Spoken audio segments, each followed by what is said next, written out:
Hello guys, ayan, afternoon. Ayan, magluluto tayo ng steak. Ayan, yan ay parang baon bukas. Ayan, nilagyan ko na siya ng paminta, asin at oregano. Yung bawang, nilamas ko na rin dito para sumiksik siya doon sa kanyang sa kanyang laman. Ayan. Ready na yan. Ayan. Ayan siya. Hinantayin lang natin na uminit ang kawali. Tapos ilagay lang natin doon. Ayan. Lapit na guys.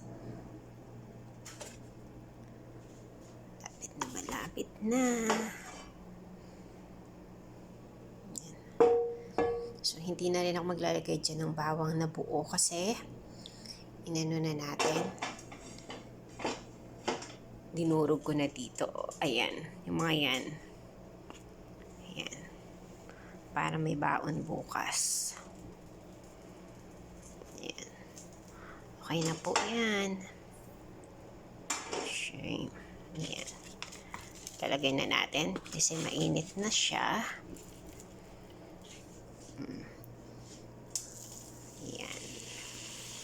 3 minutes lang yan guys. Okay na. Ayan.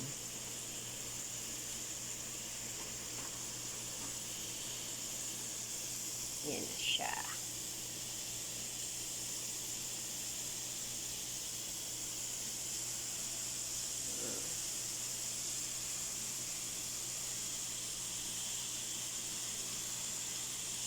Ayan.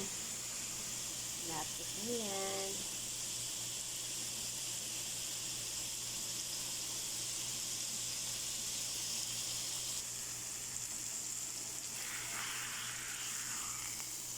Yay! Ayan guys.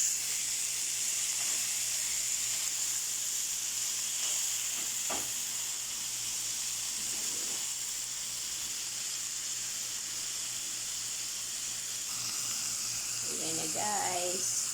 Ayan. Kimbot na lang. Kasi pag mas matagal mo siyang niluluto, kumukunat yung karne. Kaya, ayan lang. Parang 3 minutes both side. Then, extra 1 minute. Okay lang na po yan. Ayan, malapit na siyang maluto. So, ayan na guys. Tapos na.